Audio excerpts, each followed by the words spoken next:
ప్రతికూల మీడియా డప్పులు కొట్టి మంచిని మాత్రమే ప్రొజెక్ట్ చేస్తూ చెడునంతా పక్కకి తీసుకెళ్లడం వల్ల తప్పించి విజన్ అనేటటువంటిది ఓకే ఆయనకి చాలా విజన్ ఉంది అని చెప్పేసి మీడియా చెప్తూ ఉంటుంది కాబట్టి ఓహో అవును కాబోలు అనుకునేటటువంటి రూట్లో కాబట్టి వ్యవహారం తప్పించి వాస్తవం ఏంటి?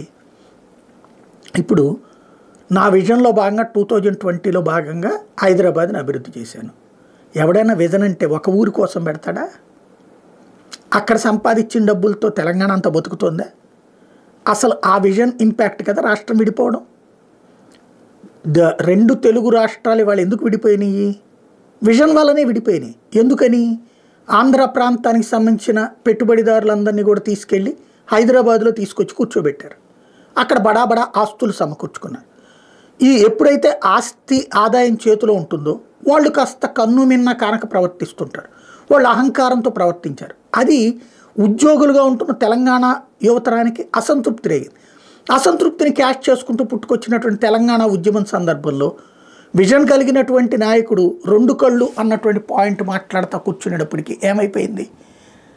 నెట్ట నిలువున చెల్లింది. తెలంగాణ వాదం బలపడింది, రెండు రాష్ట్రాల వాదం బలహీనపడింది, దెబ్బతిన్నది. విజన్ అన్నటువంటిది అక్కడ పనికొచ్చిందా?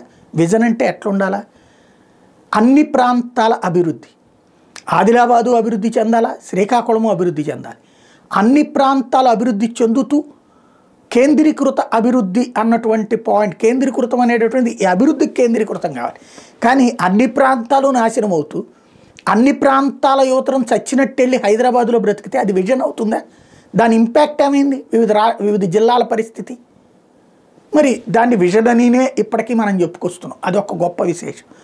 నెంబర్ 2 వచ్చేటప్పటికి ఇప్పుడు చెప్తున్నారు, నేనే ఇదివరకు చెప్పాను, ఏదైతే ప్రతి ఇంట్లో కూడా ఒక చిన్న కుటుంబాన్ని ఉంచుకోండి, ఒకళ్ళకి మించి వద్దు, ఇద్దరికి మించి వద్దని నేనే చెప్పాను, చిన్న కుటుంబం మేలని నేనే చెప్పాను. ఇప్పుడు నేనే చెప్తున్నాను విజన్తో రాబోయేటటువంటి రోజులలో 4 కానండి 5 కానండి P4 ద్వారా బాగు చేస్తాం. ఇందులో విజన్ ఎక్కడుంది నాకు అర్థం కాల.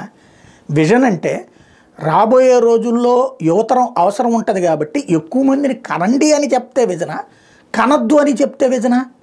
ఇవాళ ఆనాడు చంద్రబాబు గారు చేసినటువంటి ఆ ప్రమోషన్ ఇంపాక్ట్ ఏమైంది? ఇవాళ రోజున యువతరం కొరత, ఇవాళ రోజున చివరికి అన్ని రంగాల్లో కొరత. ఇంకొకటి చదువులంటే ఇంజనీరింగు డాక్టర్ తప్పించి మరొకటి వద్దు అన్నటువంటి కోణంలో దాన్ని ఒక అపహాస్యం చేస్తూ, అవహేళన చేస్తూ, అసహ్యకరమైనటువంటి విధంగా ప్రొజెక్ట్ చేసుకుంటూ వచ్చారు. ఇంజనీరింగ్ చదివినోడే మగాడు, డాక్టర్ చదివినోడే మగాడు, మిగతా వాళ్ళందరూ ఎదవలు అన్నటువంటి ప్రొజెక్ట్ చేశారు. దాంతో అందరూ అదే చదువులు బాట పట్టేటప్పటికి ఒకప్పుడు ఐటీఐలు, పాలిటెక్నిక్లు, వ్యాపారాలు చేసుకునేవాడు, తర్వాతన సీజన్ చేసుకునేవాడు, రకరకాలు కమర్షియల్ క్యాపిటల్గా ఉండేది ఆంధ్రప్రదేశ్. అన్ని ప్రాంతాల్లో చక్కగా ఉపాధి ఉండేది.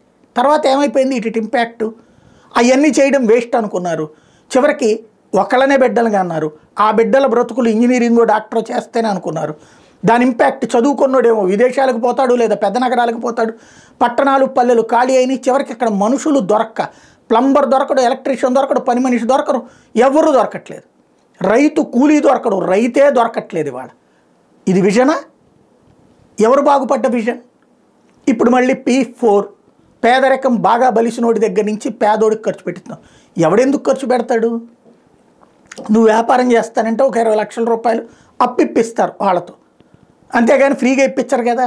ఎంతమంది ఇస్తారు అట్లాగా?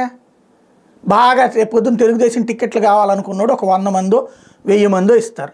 ఆ 1000 మందికి సంబంధించినటువంటి దాంతో మొత్తం పేదరికం పోతుందా? అసలు పేదరికం అనేటటువంటి దానికి అర్థం ఏంటి? పేదరికం 18-24% నుంచి 4.5% ఈ దేశంలో తీసుకొచ్చినటువంటి వాడు ఎవడు? విజన్ ఉన్నటువంటి వాడు నరేంద్ర మోడీ. ఎట్లా?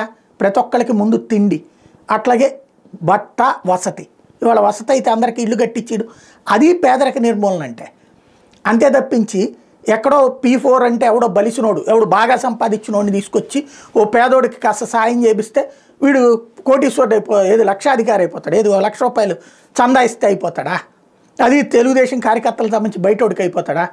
అలా కాకుండా వీళ్ళకి వీళ్ళు వ్యాపారాలు చేసేటట్టు, వీళ్ళకి వీళ్ళు ఎదిగేటట్టు చేయడం కదా విజన్ అంటే.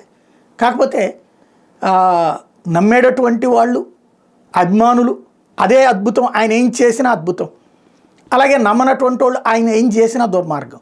విజన్ అంటే రాబోయే 50 ఏళ్లకి ఏం జరగబోతుందో గుర్తించి దానికి ముందస్తు పరిష్కరించడాన్ని విజన్ అంటారు. కానీ అప్పుడు నేను ఇట్లాంటి నిర్ణయం తీసుకున్నాను, ఇప్పుడు నేను ఇట్లాంటి నిర్ణయం తీసుకుంటున్నాను, అది విజన్ అని చెప్పడం ఎంతవరకు రైట్ అన్నదే సందేహం.